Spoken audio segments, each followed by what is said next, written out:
Perfect. So welcome to ISKCON Toronto, the wonderful and beautiful abode of Shri Shri Radha Kirchur Gopinath. Shri Radha Kirchur Gopinath ki! So every single day we have something or else going on here in the temple. So today, every Tuesday, we have something called as Tuesday Sangha. What we do is, some person comes, we sit here together and we discuss about Bhagavad Gita, the ancient wisdom, 5,000-year-old wisdom spoken himself by Lord Krishna. So if you are so interested and if you feel inspired, please try to join us. We're happy to see you over here. Uh, as you can see, these Prabhus are setting up mat. Please feel free to join. You can sit over here. My friend, His Grace Punyashwaran Prabhu will be hosting the event today. So yeah, and if you don't have a Bhagavad Gita, we'll be providing here. You can read here with us. Please join us. Hare Krishna.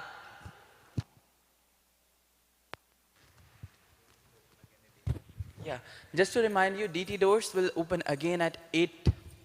That means Krishna is now changing his dress, and at 8 p.m., you'll see Krishna in his night dress. And he'll be looking so cute. So if you want to have darshans at 8, please come try to join us. Either way, there's nothing to do till then.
Hare Krishna, everyone. So welcome to our weekly Tuesday Sangha program. This happens, as Amala Harinam Prabhu mentioned, from 6:30 to 8 o'clock every Tuesdays. It's just an opportunity for like-minded people to come together, take a little bit of a break from school, work, whatever it may be, and just get recharged spiritually so that we can continue the rest of our week in a nice consciousness. I'd like to just ask if anyone's here for the first time to the temple. I know you're here. Are you here for the first time? Welcome. What's your name? Bye. Nice to meet you. Are you also here for the first time? Second time. So I'm glad you decided to come back. So what inspired you to come today to the temple?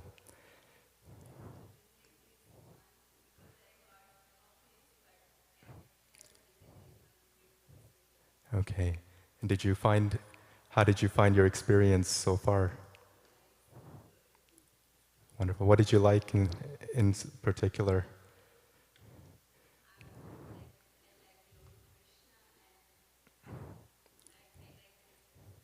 Wonderful, yes. So this is, like Amala Harinam Prabhu mentioned, we have programs that happen 7 days a week, and there's so many nice programs for young people to get involved, to deepen their spiritual life. And today we have a program called Tuesday Sangha, and what we'll do is we'll start off with a little bit of kirtan, then we'll proceed to chanting the Hare Krishna Mahamantra together in a nice spiritual sound setting. We'll continue by reading a little bit of Bhagavad Gita, sharing some reflections, realizations, and then at 8 o'clock, there'll be an opportunity for the doors to open and for everyone here to take darshan as well. So this is meant to be really a nice, small, intimate group because there's so many other programs that happen throughout the week and some draw a larger crowd, but when we have a smaller group, 10, 12 devotees, it's much easier to have conversations, learn from each other, and share realizations. So this is one of the benefits of having this weekly program every Tuesdays. And thank you to everyone for coming, and we hope you enjoy the program. So with that, I'll turn it over to Amala Harinam Prabhu.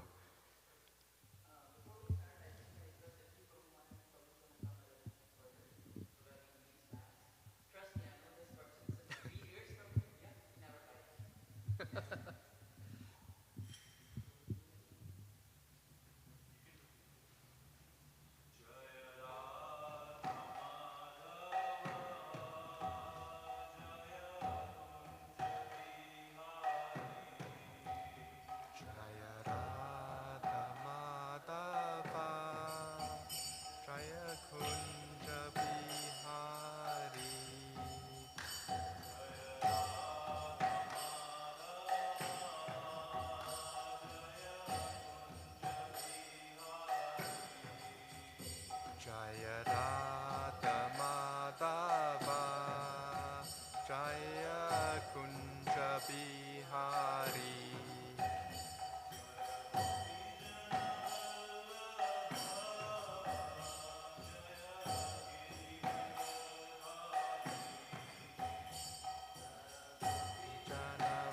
Janavallabha Jaya Giridharahari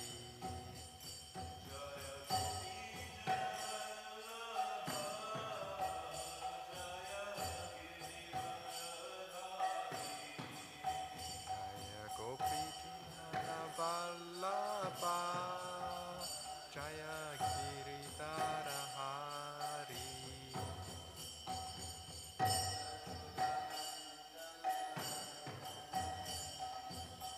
Yashodanandana Brajajana Ranjana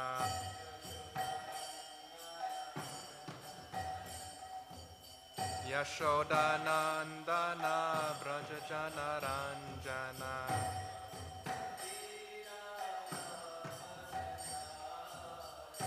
Ramonatira Vanachari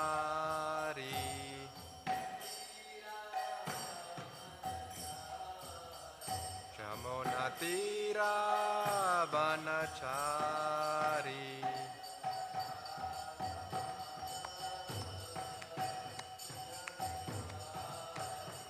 Jaya Radha Madhava Jaya Kunja Bihari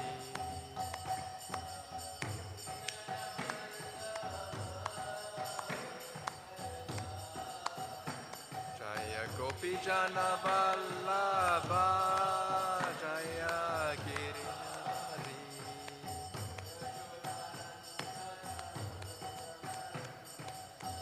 Yashodanandana Brajajana Ranjana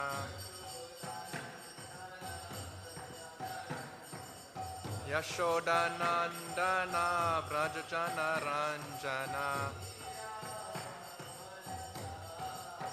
Jamunatira Vanachari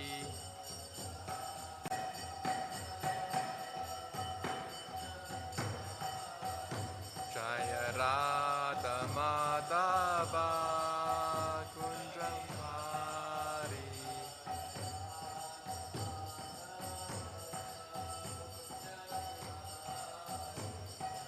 Radha Madhava Kunjabihari Jai. Thank you very much, Shamala Harinam Prabhu, for the wonderful kirtan.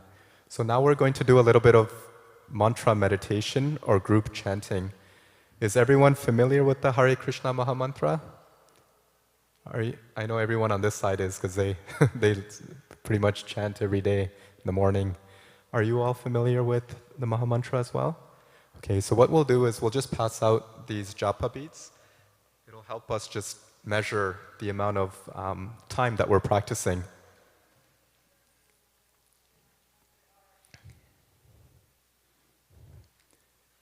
And as Amala Harinam Prabhu is passing the japa beads out, just a question for everyone. Has anyone practiced any other type of meditation or yoga in their life? What type have you practiced?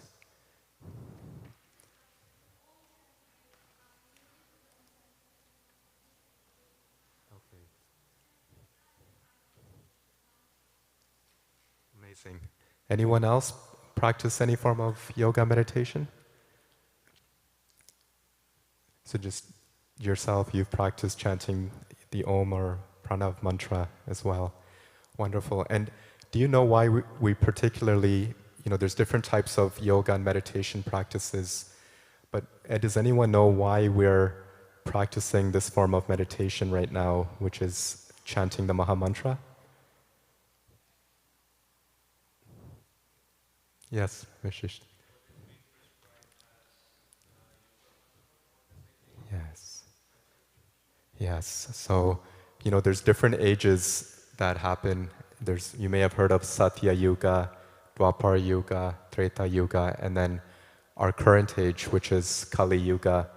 And in this age of Kali Yuga, the recommended practice for spirituality is chanting the Hare Krishna Mahamantra. There's a verse in our scriptures or Shastra that says, Hare Nama, Hare Nama, Hare Nama, Eva Kevalam, Kalau Naste, Kalau Naste, Kalau Nasta, Naste Eva Gati Ranyata. That in this age of Kali, there's no other means, no other means, no other means than chanting the Hare Krishna Mahamantra. And we can look at it practically.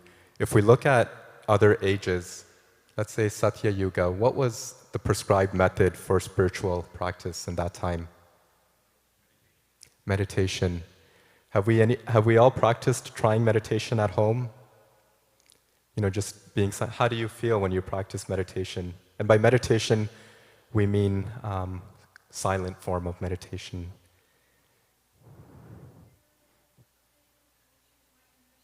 Mm-hmm.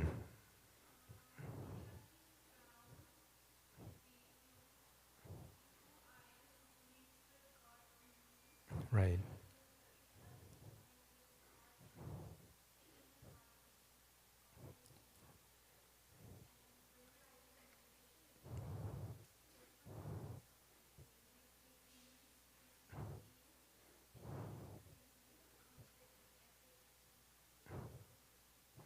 Wonderful. Thank you for sharing. How do you, like, I know for me personally, when I practice meditation silently, do you feel your mind drifting to different spaces?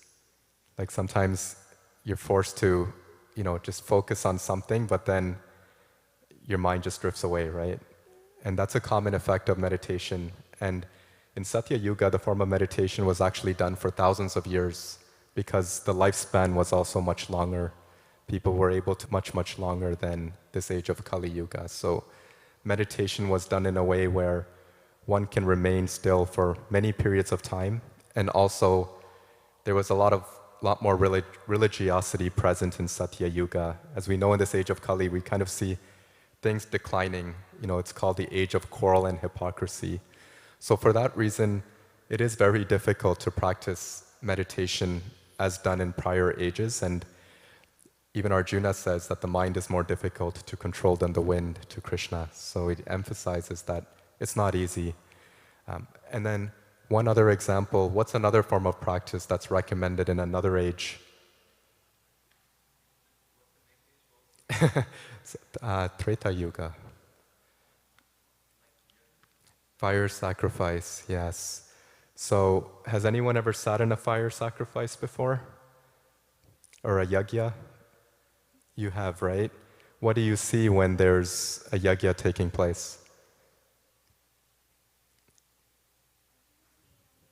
Like, what do you see, like when there's a yagya? What do you see around the yagya? What is it that you're observing?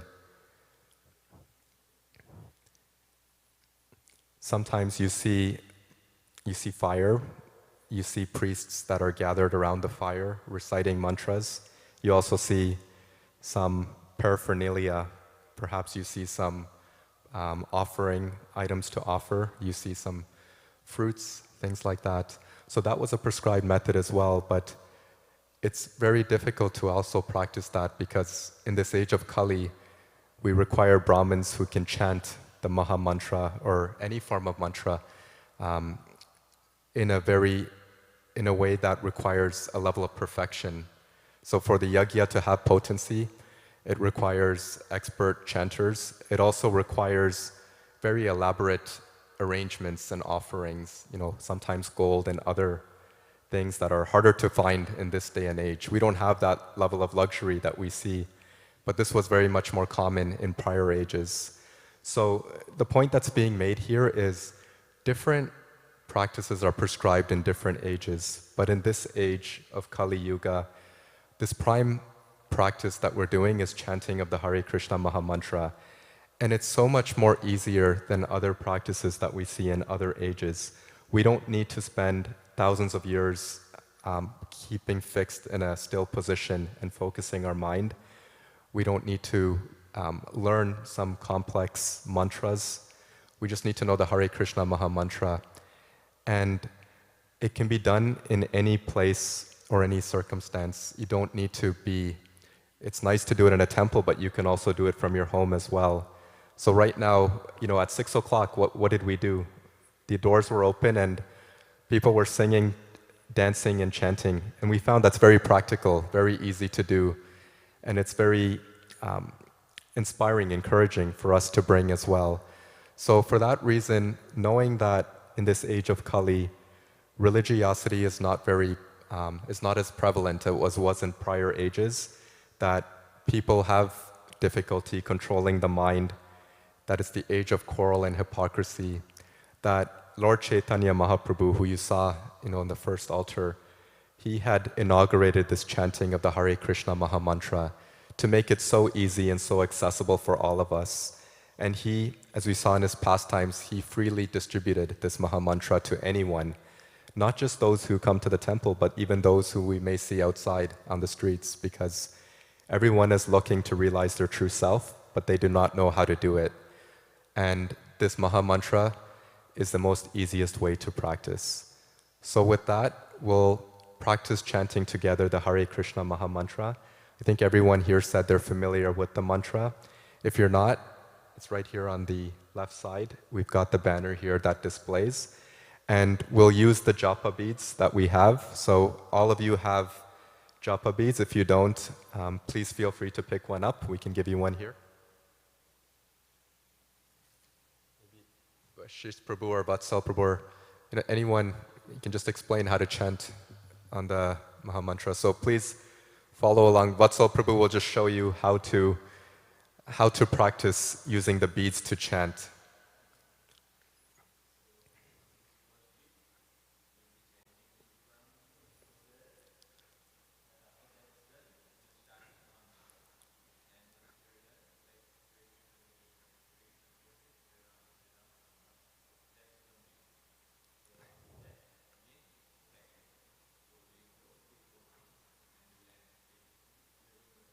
Yes.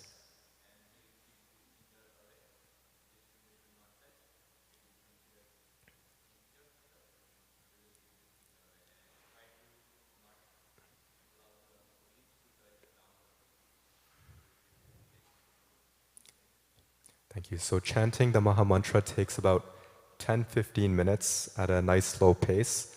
And we'll do it, chant the mantra in a way that you can hear yourself repeating it, because the sound vibration is very powerful. And as Vatsal Prabhu was mentioning, these japa beads, there's 108 beads. So when we chant 108 times, that means we've chanted one round together. So it helps us measure progress. Sometimes we make a commitment to chant a certain number, and we always want to keep it steady day over day, and we want to increase as much as possible over time. So the japa beads also help us measure how we're chanting and measuring our progress. So with that, we'll chant together for 10-15 minutes. Please go at a nice steady pace. If you feel your mind is drifting, just bring it back to the sound of the Maha Mantra. So we'll start off by chanting the prayers that you see on the far side, and then we'll move forward with reciting the Maha Mantra. So Jai Shri Krishna Chaitanya Prabhu Nityananda Shri Advaita Gadadhar Shri Vasati Gaura Bhakta Vrinda. Hare Krishna Krishna Krishna Hare Hare, Hare Rama Rama Rama Hare Hare, Hare Krishna Krishna Krishna Hare Hare, Hare Rama Rama Rama Hare Hare, Hare Krishna Krishna Krishna Hare Hare, Hare Rama Rama Rama Hare Hare, Hare Krishna Krishna Krishna Hare Hare, Hare Rama Rama Rama Hare Hare, Hare Krishna Krishna Krishna Hare Hare, Hare Rama Rama Rama Hare Hare, Hare Krishna Krishna Krishna Hare Hare, Hare Rama Rama Rama Hare Hare, Hare Krishna Krishna Krishna Hare Hare, Hare Rama Rama Rama Hare Hare, Hare Krishna Krishna Krishna Hare Hare, Hare Rama Rama Rama Hare Hare, Hare Krishna Krishna Krishna Hare Hare, Hare Rama Rama Rama Hare Hare, Hare Krishna Krishna Krishna Hare Hare, Hare Rama Rama Rama Hare Hare, Hare Krishna Krishna Krishna Hare Hare, Hare Rama, Rama Rama, Hare Hare. Hare Krishna, Krishna Krishna, Hare Hare. Hare Rama, Rama Rama, Hare Hare. Hare Krishna, Krishna Krishna, Hare Hare. Hare Rama, Rama Rama, Hare Hare. Hare Krishna, Krishna Krishna, Hare Hare. Hare Rama, Rama Rama, Hare Hare. Hare Krishna, Krishna Krishna, Hare Hare. Hare Rama, Rama Rama, Hare Hare. Hare Krishna, Krishna Krishna, Hare Hare. Hare Rama, Rama Rama, Hare Hare. Hare Krishna, Krishna Krishna, Hare Hare. Hare Rama, Rama Rama, Hare Hare. Hare Krishna, Krishna Krishna, Hare Hare. Hare Rama, Rama Rama, Hare Hare. Krishna, Krishna Krishna, Hare Hare. Hare Rama, Rama Rama, Hare Hare. Hare Krishna, Krishna Hare Hare. Hare Rama, Rama Rama, Hare Hare. Hare Krishna, Krishna Hare Hare. Hare Rama, Rama Rama, Hare Hare. Hare Krishna, Krishna Hare Hare. Hare Rama, Rama Rama, Hare Hare. Hare Krishna, Krishna Hare Hare. Hare Rama, Rama Rama, Hare Hare. Hare Krishna, Krishna Hare Hare. Hare Rama, Rama Rama, Hare Hare. Hare Krishna, Krishna Hare Hare. Hare Rama, Rama Rama, Hare Hare. Hare Krishna, Krishna Hare Hare. Hare Rama, Rama Rama, Hare Hare. Hare Krishna, Krishna Hare Hare. Hare Rama, Rama Rama, Hare Hare. Hare Krishna, Krishna Hare Hare. Hare Rama, Rama Rama, Hare Hare. Hare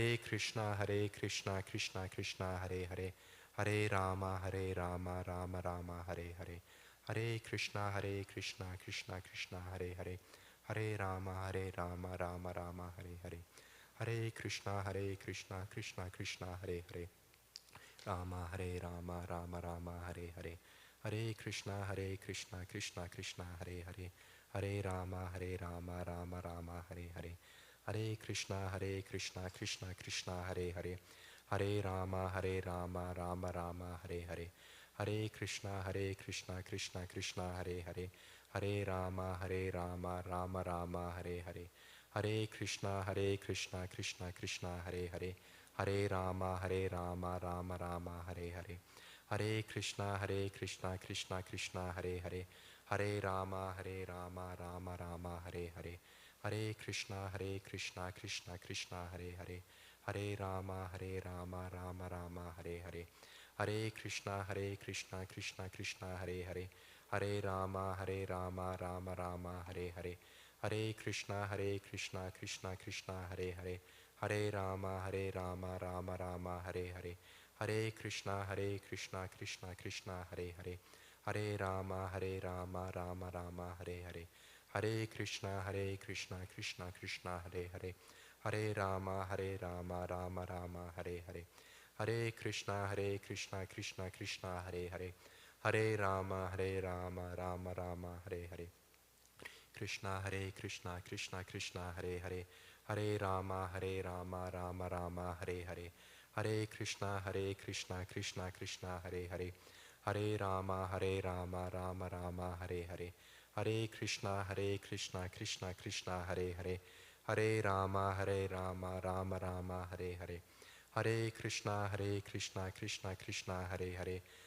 Rama, Rama Rama, Hare Hare.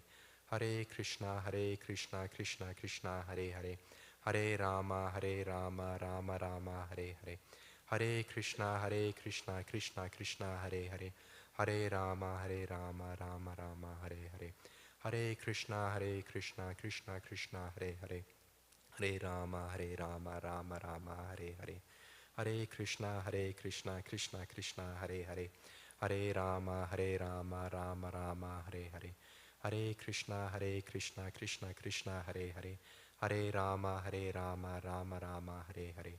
Hare Krishna, Krishna Hare Hare. Hare Rama, Rama Rama, Hare Hare. Hare Krishna, Krishna Hare Hare. Hare Rama, Rama Rama, Hare Hare. Hare Krishna, Krishna Hare Hare. Hare Rama, Rama Rama, Hare Hare.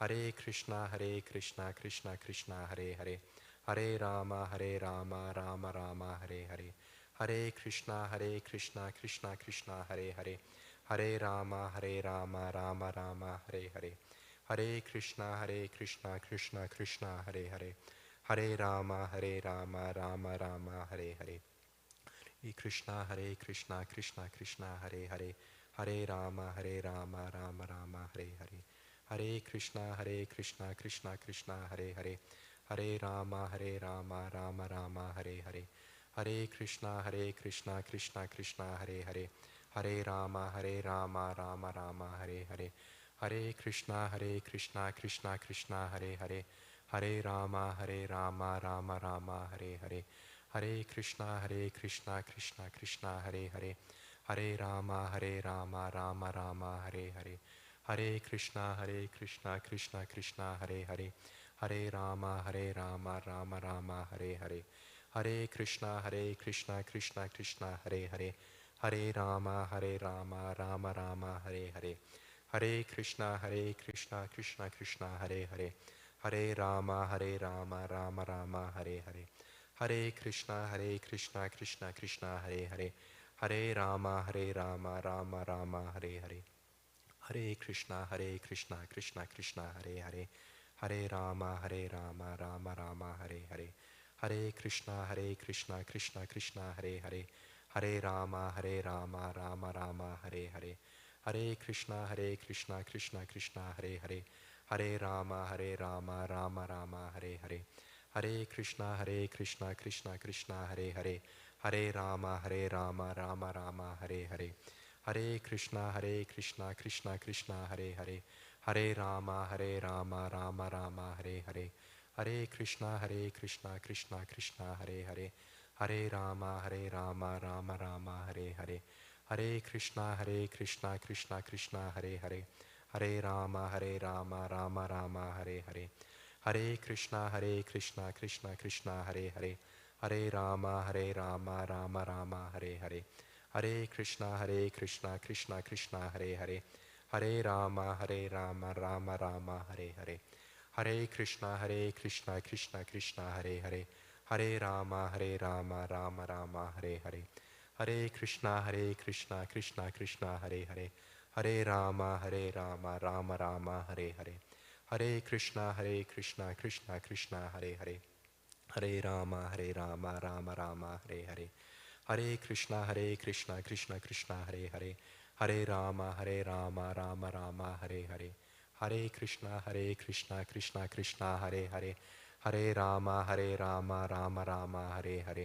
Hare Krishna Krishna Krishna Hare Hare, Hare Rama Rama Rama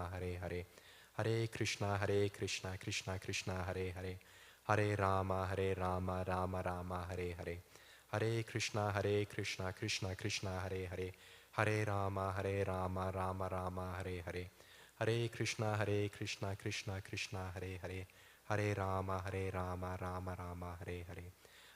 Krishna Krishna Hare Hare, Hare Rama Rama Rama Hare Hare, Hare Krishna Krishna Krishna Hare Hare, Hare Rama Rama Rama Hare Hare, Hare Krishna Krishna Krishna Hare Hare, Hare Rama Rama Rama Hare Hare, Hare Krishna Krishna Krishna Hare Hare, Hare Rama Rama Rama Hare Hare, Hare Krishna Krishna Krishna Hare Hare, Hare Rama Rama Rama Hare Hare, Hare Krishna Krishna Krishna Hare Hare, Hare Rama Rama Rama Hare Hare, Hare Krishna Krishna Krishna Hare Hare, Hare Rama Rama Rama Hare Hare, Hare Krishna Krishna Krishna Hare Hare, Hare Rama Rama Rama Hare Hare, Hare Krishna Krishna Krishna Hare Hare, Hare Rama Rama Rama Hare Hare, Hare Krishna Krishna Krishna Hare Hare, Hare Rama Rama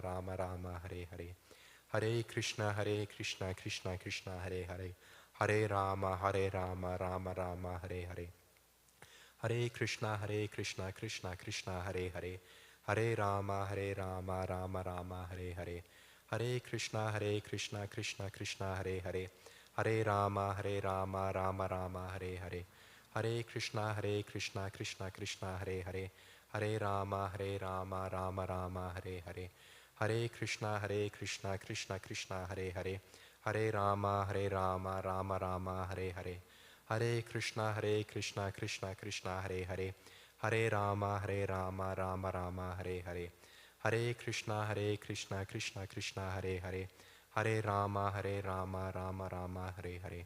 Just three more times. Hare Krishna, Krishna Krishna, Hare Hare, Hare Rama, Rama Rama, Hare Hare, Hare Krishna, Krishna Krishna, Hare Hare, Hare Rama, Rama Rama, Hare Hare, Hare Krishna, Krishna Krishna, Hare Hare, Hare Rama, Rama Rama, Hare Hare, Hare Krishna, Krishna Krishna, Hare Hare, Hare Rama, Rama Rama, Hare Hare. So thank you everyone for joining us in chanting the Hare Krishna Maha Mantra together. How does everyone feel after practicing that? It was a nice 10-15 minutes that we did of chanting together. Does anyone have any reflections or realizations of what they felt, especially if you've done it for the first time? It'd be inspiring to hear how you felt, just so that others can also take inspiration and we could all learn from each other. So anyone would like to share what they felt from their chanting of the Maha Mantra?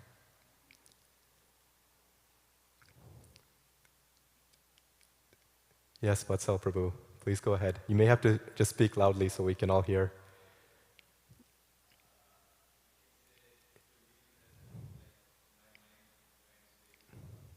Yeah.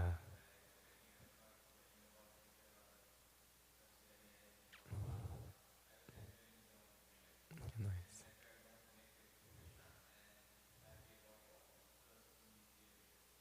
Wonderful. Such a nice deep realization, and I think we all must have felt that as well. I see people nodding their heads.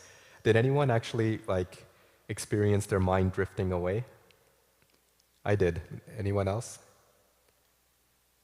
Yeah, so it's completely normal. It's not that the expectation is when we chant, especially when we chant early on in our spiritual practice, that our mind will be always fixed. As mentioned in the Gita, as we're saying, Arjuna says the mind is more difficult to control than the wind, but we can bring it back by practice. And sometimes we may think, what do I have to do for work tomorrow? What assignment do I have to complete for school? But just like in any spiritual practice or anything that we pursue in our day-to-day life, the more we put into it, the more we get out of it. So in the same way, when we make a commitment to chanting this Maha Mantra on a consistent basis, then we find that our mind is a little bit more stronger in terms of being able to control our thoughts. So this is something that many of us do for a fixed period of time. If it's your first time chanting the Maha Mantra, we encourage you to please take this into your life. You can just commit to chanting one round a day. We just did one round together, and that just took 10-15 minutes. And you can do it on a daily basis, either in a group setting or by yourself. And then gradually you'll find that as you do it day in and day out, the taste increases and you want to do more and more. And gradually that one round may turn into 2 rounds to 4 rounds. And then for a lot of us who are practicing deeply, we chant a minimum of 16 rounds daily. And what we find is when we bring this Maha Mantra into our life, it just allows us to move forward in our day-to-day activities with the right state of mind. Has anyone ever experienced distress at work, or stress from school or anything? Feel free to raise your hand if you have. We all have, yeah. And generally, when we experience these things, we may have different ways of dealing with it. We may want to just shut down. We may want to get into a heated argument. But what the Maha Mantra does is allows us to align ourselves with Krishna. And in that way, it allows us to really navigate through the uncertainties, the challenges in life in a healthy manner. And one thing that we all do is we chant the Maha Mantra early in the morning. Does anyone know why it's better to chant the Maha Mantra in the morning as opposed to maybe in the evening or other parts of the day? Yes. So it's everyone's heard of Brahma Muhurta, this period before sunrise, right? So what do we see at that time of the day if we look outside during that time relative to what we see during lunchtime or after work? Is there a different thing that you see in terms of the environment, the setting? Yeah. You don't see cars as much either, right? You kind of see a quietness to the surroundings, kind of a state of goodness. And then you see sometimes during other parts of the day, there's a little bit of passion. People are honking their horns to get to work. People are, like cramming themselves into a subway train to get to the office or to get to school. And as we all know, it's harder to practice spiritual life in different settings. Sometimes the mode of goodness is considered more easier because, like we see in the morning, things are a little bit more quieter and still. So when we wake up early in the morning and we chant the Maha Mantra, it allows us to focus our mind in a nice, sound, serene environment where it's much more easier to do than, when we're caught up in assignments or work or we're traveling to the office, because things are a little bit more hectic. And also when we wake up in the morning, what we see is we can align our day in the right state of mind. The first thing that you do is, you wake up, you take shower, you chant the Maha Mantra, you perform these activities, then you have a level of focus and a little bit of more clarity in terms of how you want to go about your day. Whereas if you wake up and, some people may just rush to the coffee maker and fill, a can of coffee and go directly to their computer, it's almost like they haven't even had a chance to reflect or realign themselves in a proper way. So when we apply a sense of spirituality into our life, it provides that healthy setting for us to go deeper into our practice and also perform our duties in the right state of mind, to not allow us to be influenced by the surroundings of people we interact with and so forth. So that's why the Maha Mantra, it's beneficial for so many reasons, but if we can commit to chanting one round a day, especially if you haven't done so, at least one round a day, please do so. We've handed out these beads, and you can take these with you. The only thing that we ask is to just chant one round of the Maha Mantra on a daily basis if possible. And you can measure something by its results. So try chanting the Maha Mantra once daily if you haven't done so, and look back, after 1 month, after 2 months, after a year, and see how much has my life changed in such a positive way, and what is it that's helped me, in my own life, my own practice. And in that way, when you reflect, you'll have an appreciation for why we're practicing this, and also be inspired to share this with others, which is what we're trying to do in the temple setting and beyond as well. So please keep the japa beads with you and just try to commit to chanting one round daily. So we've got some additional time, and the next part of our program is also going to be very fun and interactive. We're going to do a little bit of reading together from the Bhagavad Gita. So I'll just ask Prabhu if you can just hand out just the copies here. We've got some here, and then I think we've got a box right over there as well. Just a show of hands, has anyone not heard of the Bhagavad Gita before? I'm sure everyone's heard of it. I mean, you're all very pious people and have likely grown up, learning about the Bhagavad Gita as well. We're just going to do it. This is a very nice interactive session where we're going to read some verses of the Bhagavad Gita and share reflections and dive a little bit more into what are the teachings, what are the things that we can apply into our own life in a practical standpoint as well. So Vashisht will be passing out the books, and before that we'll also just do a little bit of reflection on what the Bhagavad Gita is all about as well. Hopefully we have enough copies. If we don't, we can get some from the book room downstairs. And please come up as well. It's much more easier to interact when we're in a close setting. And if I can just get a copy as well, Prabhu, please as well.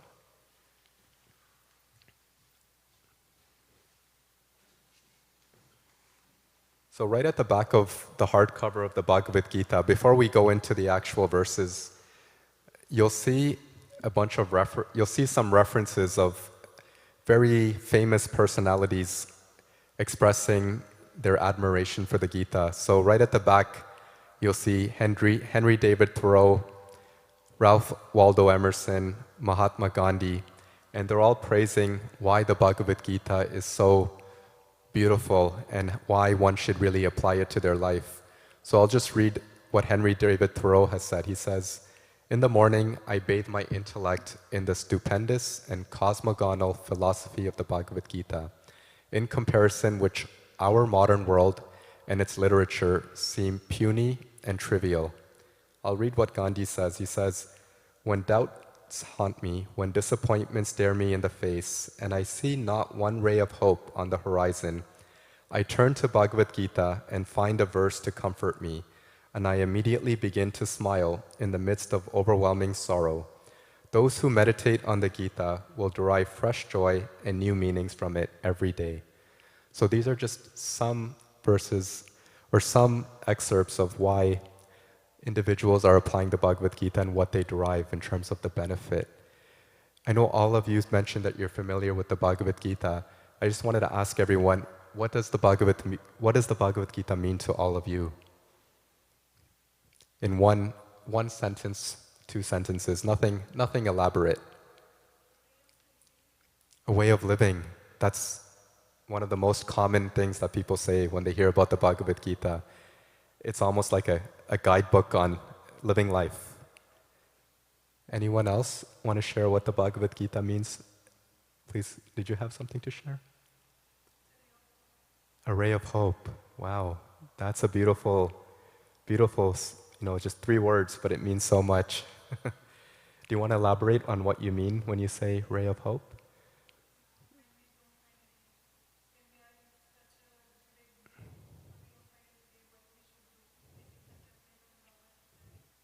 Right. Yes. Yeah, such a beautiful point. So, ray of hope, guidebook, or how to live life. Anything else that anyone would like to share on what they see? Yes, please. Answers to all questions. Yeah, that's actually one of the main things of the Bhagavad Gita. It answers all the questions of what we're looking for. What's the meaning of life? Why am I here? What is my duty? How do I navigate through the world amidst all the confusion, the uncertainties, the challenges? What is my essential purpose as well? So those are all nice 3 points that we've heard. Anyone else have any comments or points on what the Bhagavad Gita means to them? Can you say that again? Like a best friend, like a companion, someone that's always with you, that you know will be there for you during hard times, through thick and thin. Yeah, I like that point. So we've heard ray of hope, best friend, guidebook on life. Your point was answers to all questions. So these are all relevant things of the Bhagavad Gita. Anyone else would like to share what the Bhagavad Gita means to them?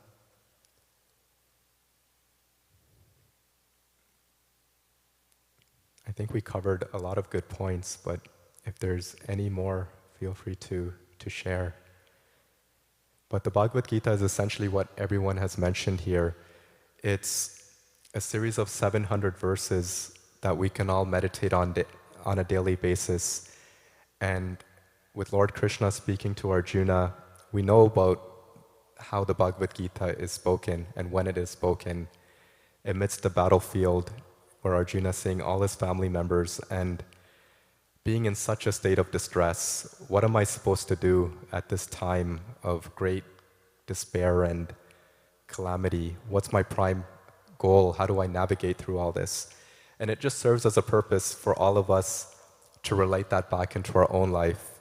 What am I supposed to do when I go through my own challenges, and how do I get all those questions answered? Where can I go to get that ray of hope? What are the questions that I need to get addressed so I can make the right decisions? So the Bhagavad Gita serves as that essential guidebook that companion that was mentioned, that friend that will always be with us whenever we deal with something challenging.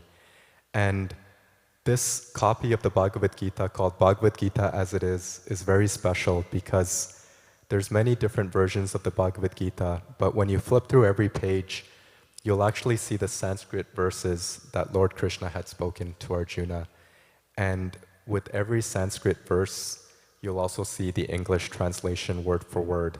So the title of the book that you see is Bhagavad Gita as it is. And the reason it's called as it is to emphasize the fact that nothing has changed over time. It's so important that teachings get preserved as it is and nothing gets changed or adulterated. And in that way, we know that this is exactly what Lord Krishna had spoken to Arjuna. And I believe if you flip to page 32, I want to say, on your copy, or sorry, page 30, you'll see what's listed out as a disciplic succession, or parampara. And you'll see how Lord Krishna had spoken it to Brahma, how Brahma had spoken it to Narad. And then right till the very most recent time, number 32, Srila Prabhupada had come to America in 1965 and had shared this wisdom for all of us. So it's also called Bhagavad Gita as it is because nothing has been changed and it's been shared in a series of teachers or disciplic succession to preserve the original teachings. So the Bhagavad Gita deals with so many different topics, and you can just flip to any verse in any given day and get your questions answered. Everyone is trying to figure out, what do I do when I'm stressed out? What happens when I'm in a difficult situation? And there's so many different things that are spoken in the Bhagavad Gita, but ultimately what the Bhagavad Gita is also saying is that we must come to understand our relationship with Krishna and how we can dedicate our life to serving Him. And one of the main verses that we hear that you may have heard of in the Bhagavad Gita is Sarva Dharmam Parityaja Mamekam Sharnam Vraj Aham Tvam Sarva Papebhyo Moksha Ma Suchaha. He says, abandon all varieties of religion and surrender unto me. I will protect you from all sinful reactions, do not fear. So just like you mentioned that this Bhagavad Gita is our friend, Krishna is our ultimate friend, and he says that no matter what happens, if we dedicate our life to serving Him, He will take care of everything for us and He will protect us so that we don't have to deal with all the difficult things. And for a devotee of Krishna, He shows special favor to him or her. He doesn't, allow them to go astray, but He directly gets involved in their life. And for all of us, including myself, I'm sure all of you have your own experiences when you felt the divine, when you felt Krishna's presence in your day-to-day life. And that's a result of taking to spiritual practice and achieving the favor of the Lord and getting His mercy.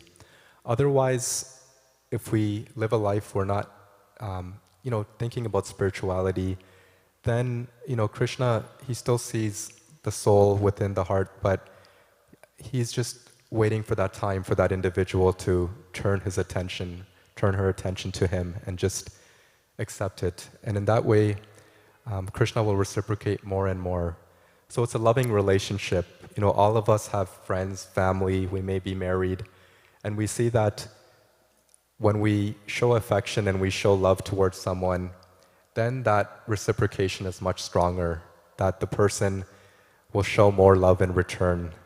And that's the same thing as far as the relationship with Krishna, the Supreme, is concerned, is that when He sees that we've shown some interest, then He Himself will reciprocate and want to do more and more for us. So just like any personal relationship, the same thing applies for our relationship with Krishna as well. And one of the prime ways to do that is what we've done. When we're chanting His names like we did, we're showing and we're turning our attention to Him.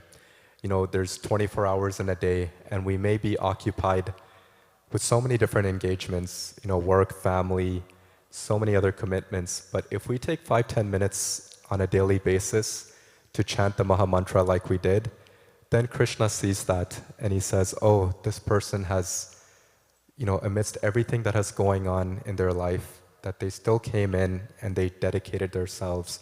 And Krishna becomes indebted.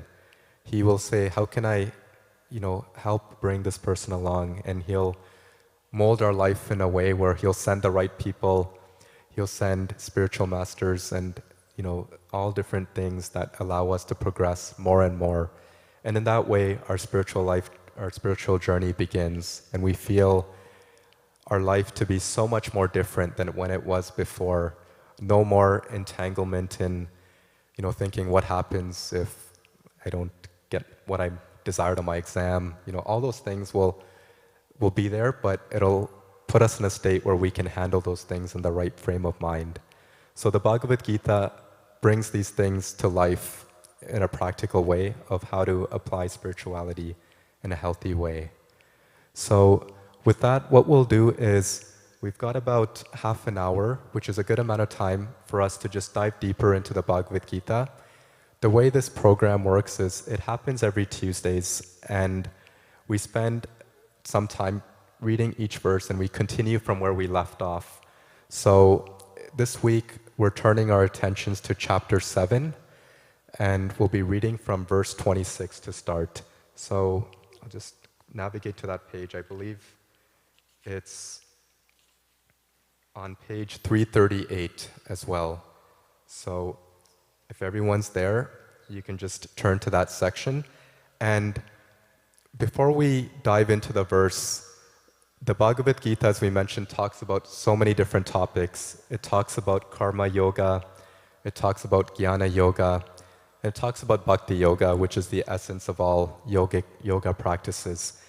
And this section that we're in right now is actually very beautiful and very fortunate, because chapters 7 to 12 actually talk about bhakti yoga, whereas chapters 1 to 6 deal with karma yoga, and chapters 13 to 18 deal with jnana yoga.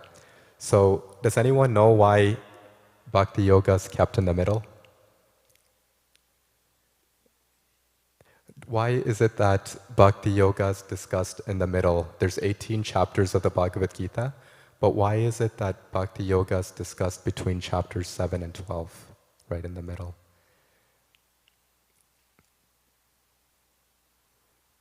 What happens when you get if you get a book, where do you usually start reading from right at the, I almost gave the answer away, but where do you normally start reading from when you get a book for the first time? From the beginning, right? So why is it that bhakti yoga is in the middle then and not the beginning? It's a trick question. So there's different forms of practices, but when something is kept in the middle, it should be understood that there's some value to it as well. And it's like you almost have to show your level of sincerity and dedication to reach that point. So just like when you flip to a book in the middle, if you start reading the middle, you won't understand it without reading the beginning. So in that same way, the Bhagavad Gita is structured in a way where Krishna is gradually bringing us to the point where he wants us to understand it, but he's also seeing what's the level of dedication or sincerity that the person has, because bhakti yoga is not a cheap thing, it's a rare thing to have, and it's something that one takes to after many, many births. So to show that value and to see that one is really going to appreciate it, the Bhagavad Gita has the element of bhakti yoga right in the middle. And this chapter is called Knowledge of the Absolute. So it's actually showing the knowledge of the Supreme Personality of Godhead. So it's very beautiful, and I see we're all very fortunate that we can spend time today to actually read from the section that covers Bhakti Yoga of the Bhagavad Gita, so chapter 7. So with that, we're going to read text 26, and we can all take turns. If you'd like to read, please raise your hand. We'll read the Sanskrit, we'll read the English, and we'll read the purport. And then at the end of each purport or each verse, we'll share our reflections and realizations as well. So would anyone like to read from text 26? Yes, please go ahead. And if you can speak loudly so we can all hear you, please.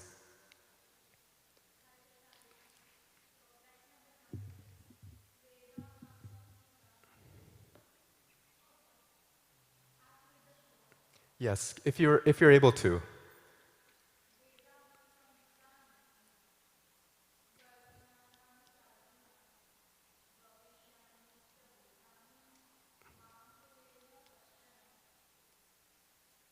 Please read, yeah, the English translation.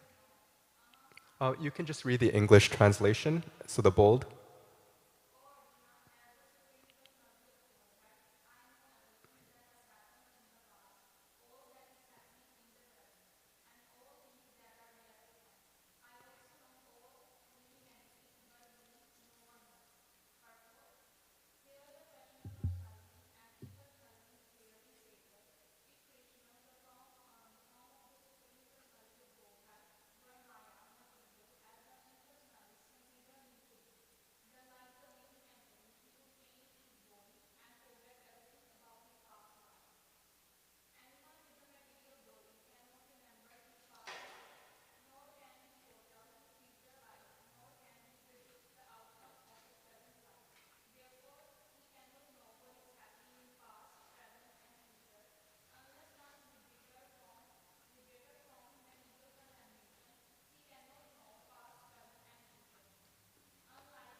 Thank you, Hare Krishna.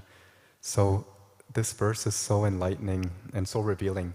If we actually look into the text again, there's multiple points Krishna's making, but there's a couple points that stand out. So it says, O Arjuna, as the Supreme Personality of Godhead, I know everything that has happened in the past, all that is happening in the present, and all things that are yet to come. I also know all living entities, but me no one knows. So I want to ask everyone a question. Do you remember what you had for lunch last week? Last Tuesday, maybe? No, right? Do you remember even sometimes you may not even know what you had 2 days ago or yesterday? So Krishna is really indicating what is one of the qualities that makes him the Supreme Personality of Godhead. He has the capability to know everything, all that has happened in the past, all that is present, and all that will happen in the future. We do not have that capability to know those things to that degree. And this is the difference between someone who's, influenced by the material energy versus the Supreme Lord. We don't know, like I mentioned, what we had for breakfast, lunch. At the same time, we don't know our prior births. We don't know what we were doing. When we take birth in this lifetime, we have no recollection of that. So that's a fundamental difference between what the Supreme Lord is aware of versus what we have the capacity to understand. And in that way, we can reflect and say, we really are not aware of everything. And this is what Krishna is telling Arjuna as well. And in the Bhagavad Gita, there's different sections. There's one section of the Bhagavad Gita where Krishna displays his universal form to Arjuna. And within that universal form, you could actually see all of the individuals who have been killed by the Lord's arrangement. So he's already aware of what's happening. And he's telling Arjuna that you could be the instrument to help fulfill this, this future activity that's going to happen. So it really sets that fundamental difference between someone like myself, like ourselves, who may not have the capacity to understand anything that has happened in the past versus the Supreme Lord. And it shows how when Krishna appears in this world, it's very much different from our appearance. Our appearance is based off of our past activities, the activities or karma that we've performed. And based on those activities, we get a particular body. We may live in a certain country. We may take birth in a certain country. It's all due to our past activities. But Krishna is not bound by those rules. In fact, he's the one who creates the material world. So the way he appears is very different from how we appear. He appears out of his own desire.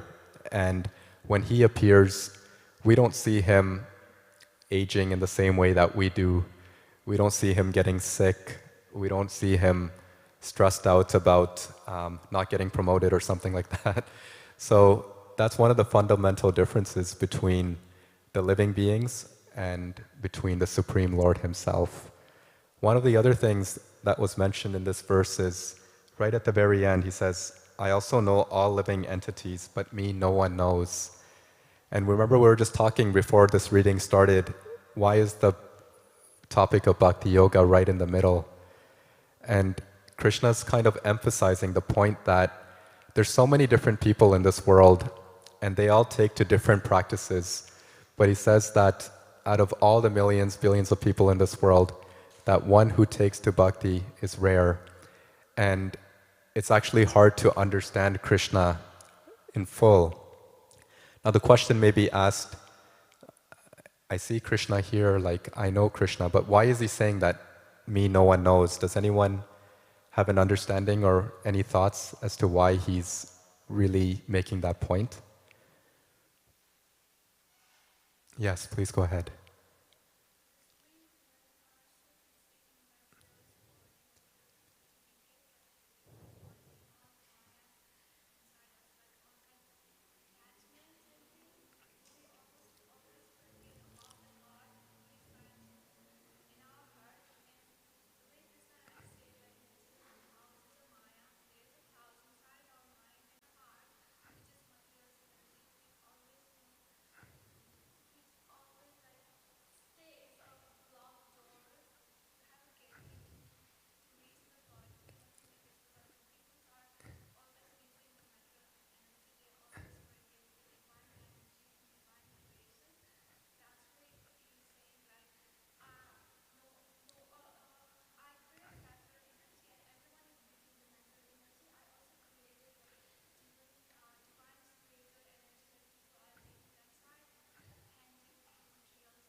Yeah.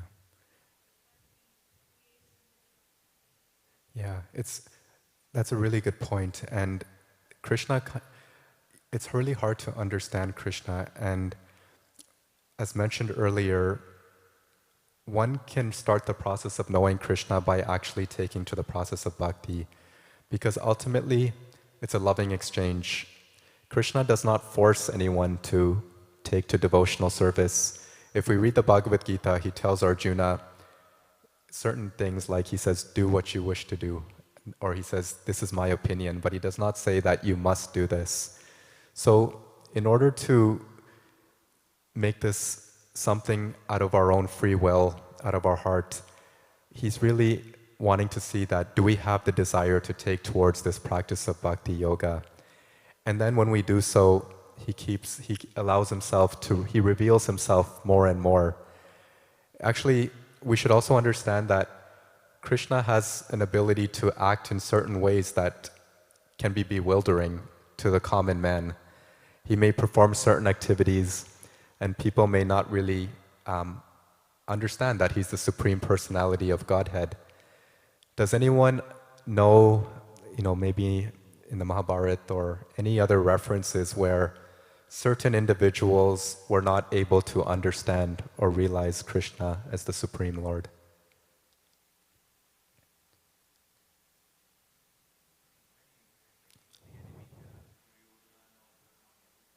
Right. Yes, there's Duryodhan. I think you may have heard of Shishupal as well. He kept insulting Krishna, and others understood Krishna to be the Supreme Personality of Godhead, but not Shishupal as well. Because the love wasn't there at the end of the day. And if the love is not there, then Krishna will keep himself hidden. He will choose who he wants to reveal himself to based on that love. In the same way, we look at our own life. Someone may strike up a conversation with you, but if you sense that their motivation is not pure, that they don't have the right heart or right intention, you may not reciprocate with them the same way as you would with a very close friend. So in that same way, Krishna's really, almost seeing what is the level of surrender and dedication and devotion that we have. And when he sees that the devotee wants him more than anything else, then he'll really open his heart. And then that loving exchange begins between the devotee and Krishna himself. And we see how this transfolds or transpires in our day-to-day life as well. So he's emphasizing to Arjuna that he knows everything that has happened in the past, all that is happening in the present, and what's to come. He also knows all living entities because he resides in the heart of all living entities as the Paramatma. And one of the verses that we see in the Bhagavad Gita is Krishna he says, I residing in the heart am responsible for knowledge, forgetfulness, and remembrance as well. So the Lord's within our heart, and he is fully aware. And if he sees that the living entity is desirous of practicing bhakti and spiritual life, then the Lord is within the heart, and he helps allow that remembrance to manifest as well. So these are just some couple points from this verse, but I wanted to see if anyone else has any certain points or other reflections that they took away from the reading that we just had. Yes.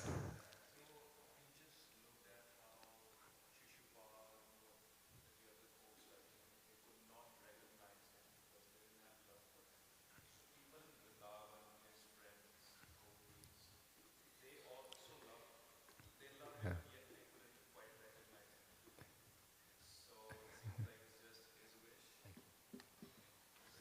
Yeah.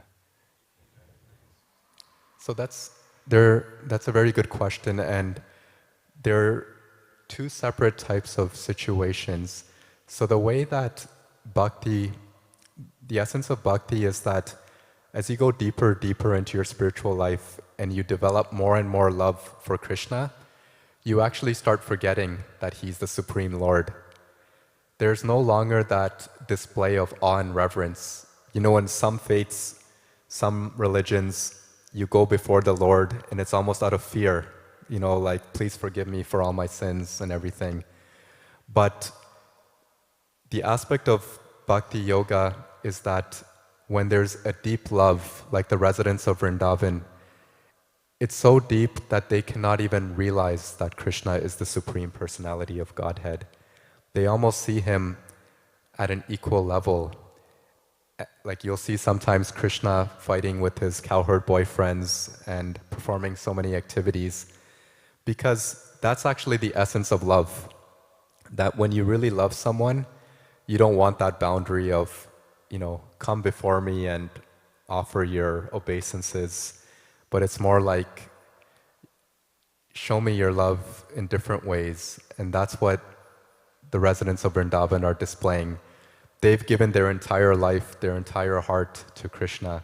And he says, in Srimad Bhagavatam, there's a verse that says, he says, I cannot reciprocate for all the deeds you have performed. Let those activities itself be that.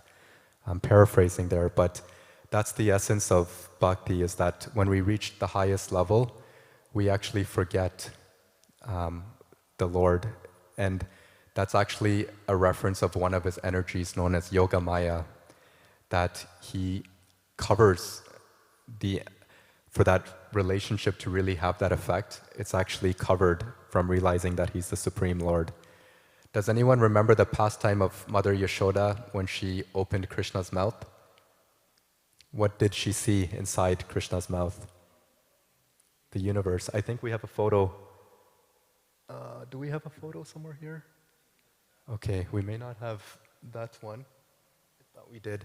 But there's a photo, I think, in Krishna book as well. So that was a brief moment when Mother Yashoda saw the entire universe within Krishna's mouth. And that was the opposite end of the spectrum, where she saw Krishna's potency as the Supreme Lord. But what happened right after? She forgot about it. So Krishna covered her again because he wants to fulfill that relationship. And that's the beauty of bhakti, is it's not about awe and reverence. It's not about trying to be scared of something, but it's actually to fulfill that love. And Krishna, for him, that love is what he wants more than anything else. He doesn't need money. He doesn't need anything else other than just pure love from the devotee. And that's why in the Bhagavad Gita he says, offer me with love and devotion a flower, fruit, water, I will accept it. He's not making some high requests saying you must bring gold for me and anything, but he's saying the emphasis is offer me with love, and even water is enough, because it's not the externals, but it's actually what's within the heart. And there's many pastimes like this. You may have heard of the pastime of Sudama. He was a poor Brahmin. He was a very close friend of Krishna. He didn't have anything to offer other than some chipped rice. And he felt embarrassed when he came to the Lord to offer that. He's like, how can I offer this to Krishna? But Krishna saw the intention. And what happened next when he offered the chipped rice? I heard something.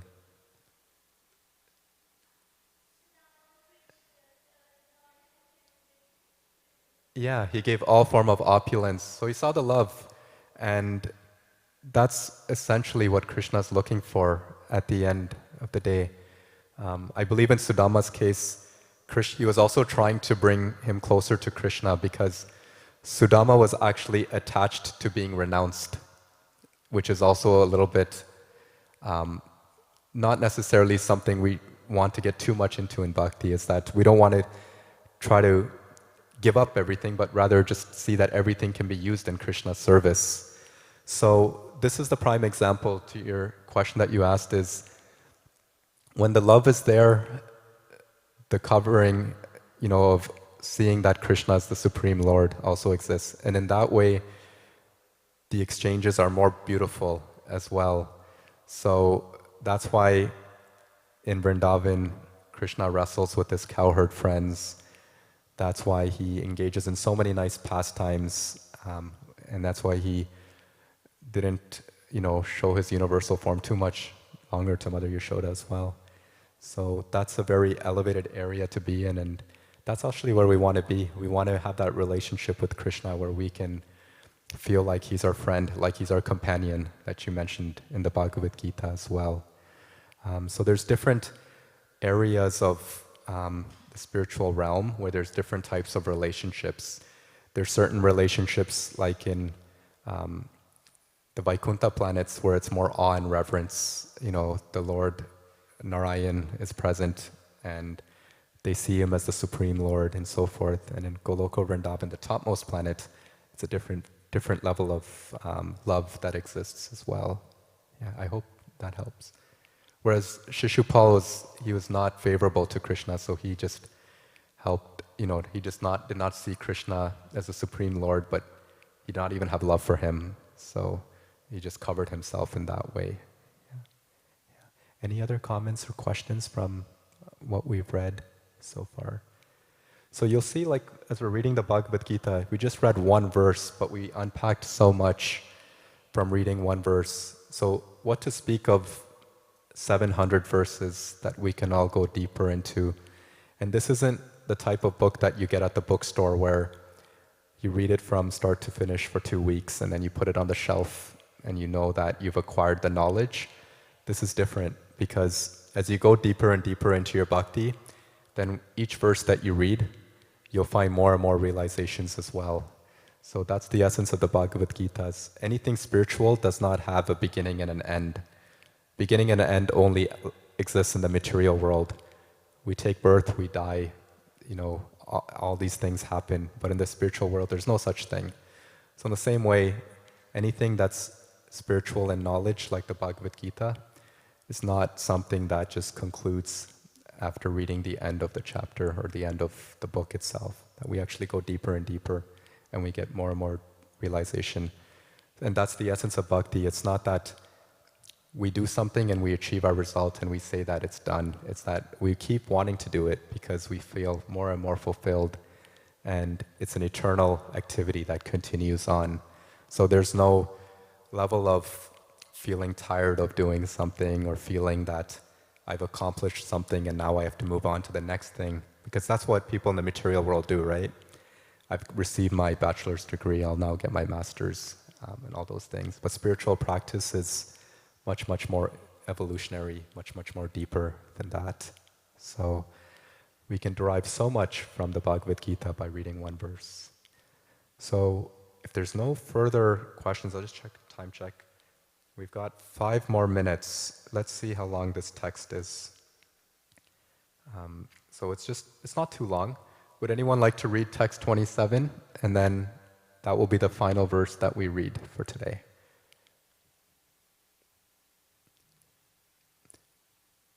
Feel free to raise your hands, or if you don't want to read, that's okay as well. I can also read.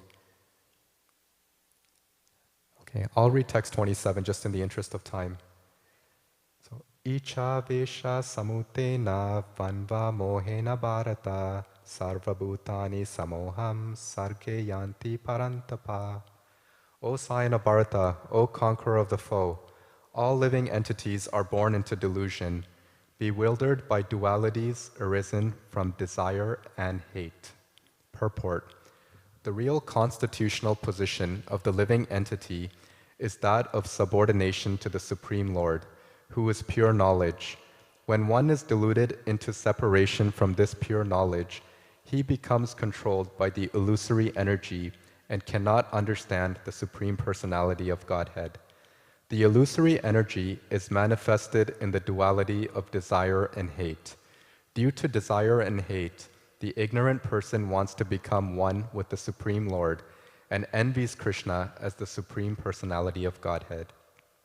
Pure devotees who are not deluded or contaminated by desire and hate can understand that Lord Krishna appears by his internal potencies, but those who are deluded by duality and nescience think that the Supreme Personality of Godhead is created by material energies. This is their misfortune. Such deluded persons symptomatically dwell in dualities of dishonor and honor, misery and happiness, women and man, good and bad, pleasure and pain, etc., thinking, this is my wife, this is my house, I am the master of this house, I am the husband of this wife. These are the dualities of delusion. Those who are so deluded by dualities are completely foolish and therefore cannot understand the Supreme Personality of Godhead. Any comments or reflections on the verse that we just read here? Does anyone know what dualities mean? I saw you nodding.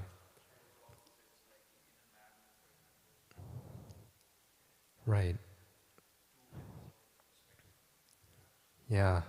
So there's like two contrasting perspectives. Has anyone experienced dualities? Has anyone expressed happiness and distress? Anyone else experience happiness and distress? Everyone, yeah. So this is the nature of the material world, that the illusory energy exists in a way where we become influenced in a way that sometimes we're in this mode of happiness, and then sometimes we're in a low state of distress.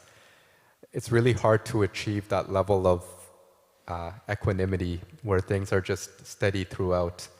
So what ends up happening is it affects our day-to-day life. You know, in the Bhagavad Gita, Krishna refers to duality as winter and summer seasons. He says, the non-permanent appearance of happiness and distress comes and goes like winter and summer, because we experience those seasonal changes. In that same way, we experience happiness and distress as well. And what he's saying in this verse, Krishna's making reference to the point that because of these dualities and things that exist like desire and hate, it really affects one's ability to appreciate spiritual life.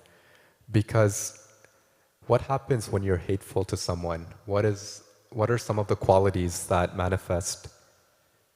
Does anyone have any thoughts on that? Anger. Anger's there. Envy. So we get resentful as well. So in that state, Krishna's saying that due to desire and hate, the ignorant person wants to become one with the Supreme Lord and envies Krishna as the Supreme Personality of Godhead. Because when you're hateful, when you're angry, then you're like, why is God getting all of the glory? Why not me? Unfortunately, people think like that, and they have these demoniac tendencies that exist.